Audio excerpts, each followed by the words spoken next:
every NHL season, there's at least one or two NHL teams that make the playoffs that make us go, huh? What? Thought they were supposed to suck.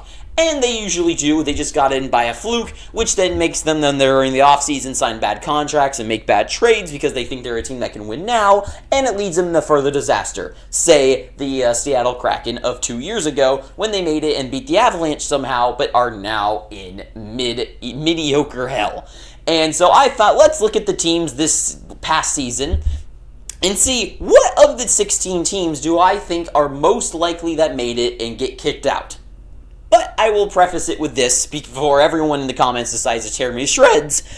None of these teams, I think, made it. Like I just said earlier, I don't think this last playoffs we had any flukes. I think some teams got lucky, but I think, for the most part, all of them are very valid and can run it back easily. I don't think we had any flukes, but I thought we should still have a conversation about it because views. So let's jump into it today. So starting off with the Montreal Canadiens. Here's the thing. I think they are definitely the top of the list, and they literally are, of the teams that I think could miss the playoffs next season. I think they definitely had like the perfect season that they possibly could. And there's a lot of things that are easily going to regress for them. For one, Samuel Montembeault. He had an absolutely stellar start of the season. Amazing numbers. I like him. I've always liked him. I remember playing as Florida in earlier NHL games, and I fell in love with the guy, and he was my goaltender that I kept running it back with. And so in real life, he's a nice guy. He seems nice, and he put up good numbers. I'm glad he's had a breakthrough this season, but it's not going to consist. I think he could still have a good season, but it's not going to be this runaway kind of style game that gives them a bunch of wins under their belt this season. Because remember, they were a wild card team and barely made it in the first place. I think they definitely have a little bit of regression this year, especially in net, and defensively, Lane Hutson especially has a lot to work on defense, and I'm not the biggest fan of their defensive squad. And the depth up front is also very, very weak. Now, there is a lot of things to like once again, about Montreal. Do I think they can run it back? Of course. I think they traded for Noah Dobson. He's a definitely exceptional defender. He plays good defense. He does get some points on the board. He's a very, very well-rounded defender and helps them out a lot. But if there is a team that was on the fringe and is in the fringe again this season, it is them. And there's plenty of teams like the New York Rangers, maybe even the Red Wings somehow make a run this year, maybe the Buffalo Sabres go on some kind of crazy run, that I think easily knock them out and could push them, or the Blue Jackets again, right? There's a lot of teams, Bruins also. There's a lot of teams that are going to be vying in the Eastern Conference to get into that wild card seed. And to me, Montreal isn't going to improve a ton. I think their top stars, like Nick Suzuki being an 89-point guy, is his ceiling. I think he either bounces around there or goes down a little bit, but is like a point per game guy. Cole Caulfield's the same thing. I feel like some of these guys have hit their current ceiling before the rest of the team gets better. Of course, guys like Slavkovsky going to get better. Guys like Demidov are going to get better and are huge. But still, with issues like Kirby Dach being kind of a bleeding machine of no defense and not a lot of offense, and the depth, I just feel like they are a team that easily can get pushed out, even though with a good season for a lot of their guys. Now, the next one, once again, I don't think any of these teams are going to miss the playoffs. But if they were going to, these are the teams I think. And Colorado. To me, Colorado, after the disaster piece of the Rantanen trade, I feel like they might still feel the effects this year, and I think Marty Necas is not a guy I think settles well in Colorado. I know he was almost a point-per-game player for them during his tenure there, but in the playoffs he was and I think he just doesn't. This team needs a goal scorer, right? Rantanen, he was the finisher. He was the moose that finished off like McKinnon plays, right? And to me, Necas is more of a, once again, playmaker. I know they kind of played well together, but I just feel like it's not working out there, and it's not going to work out there, and this is his contract year, and if there's going to be a time for them to trade and try to bring something back on the team, it's now. But with Necas' issue there, and I think McKinnon, he had the 140-point season 2 years ago. This season he had 116. Without the help of a Mikko Rantanen and some of that goal scoring, I think, going away, he's going to go down a little bit. I see he's still a 100-point player. He's still an MVP every single season kind of guy. But I think he's had his couple of very, very dominant seasons. He's going to take that one little step back. Not saying he's going to fall off the earth. Not saying that at all. I'm just saying with a little bit of regression in all areas, I think defensively, I'm not the biggest fan of their defense either. Mackenzie Blackwood is a question mark. And once again, I do think Colorado's going to make the playoffs. But if there was one of the very, very good teams that made the playoffs this year, I think the Stars are safe. Winnipeg's safe. I think Vegas is safe. Edmonton's safe. But to me, if there's one of those really good teams in the Western Conference that could fall off the earth, it could be them. Also, a weird thing. Old man Nelson? He is the same age as Josh Manson. And by a couple days off. Is that not crazy? Josh Manson looks like a child, and Brock Nelson looks like he's already packed up his bag and going to the funeral home. What is happening there? But anyways, Colorado is interesting. They're an interesting team to look out for again. Because once again, they had a tough beginning of the season as well. I wouldn't be surprised if something similar happened again. And maybe, just maybe, who knows? Something could happen. LA, the Kings. The LA Kings. Darcy Kemper. He was unbelievable this season. Can he do it again? Probably. I think he can.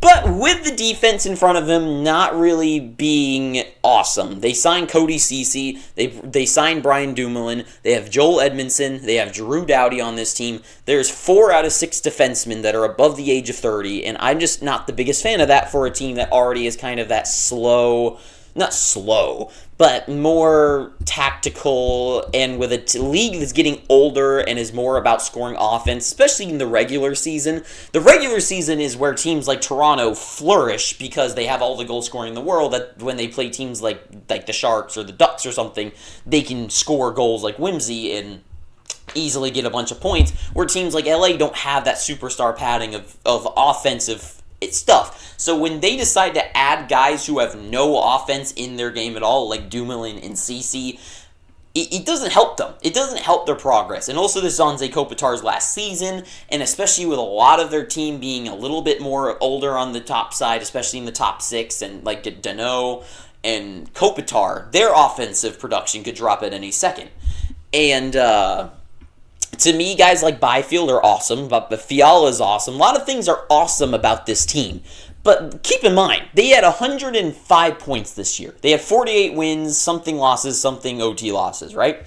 If they have a little bit of regression this year, because that season last year was the greatest it could have gone for the Kings. If they have a little bit of regression in all categories, right, which I think is a totally fine, normal thing that can happen for a team, if they lose 3 wins off of the year, right? If they go from 48 to 45, and then they lose, let's say, they don't get 1 more or 2 more OT losses, they go to just strictly losses, right? So that's 3 wins, 2 of those, that's 8 points. If you knock off 8 points of that 105, you're into the 98 category of points, and that is 2 points off from what almost would have been a wild card spot this year.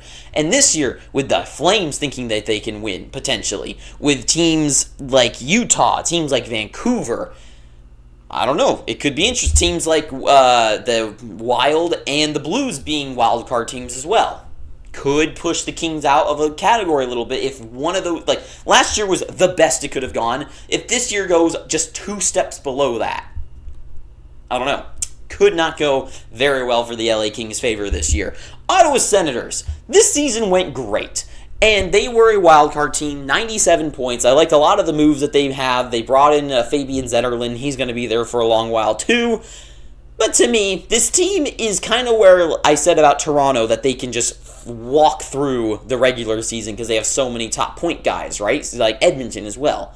They don't have to really worry about things. This team, they don't really have a ton of big point guys, and they have a lot of guys that score 40, 50, 60 points. but they don't have a big time goal scorer. So if any of those guys have just a drop off in a year, if a Giroux, who's 37, I think, if his points go from 50 points this year to 30 points, if a guy like Pinto or Batherson has a bad season, dropped by 10 points or something like that, right? Just a couple of those little hits could really screw up this team. And defensively, I'm not like, I like Sanderson, I like Shabbat, but overall it's not a great unit. And then Olmark and net was not very impressive last season. Of course, there's the debate of the backup Marilinen, however you say his freaking name.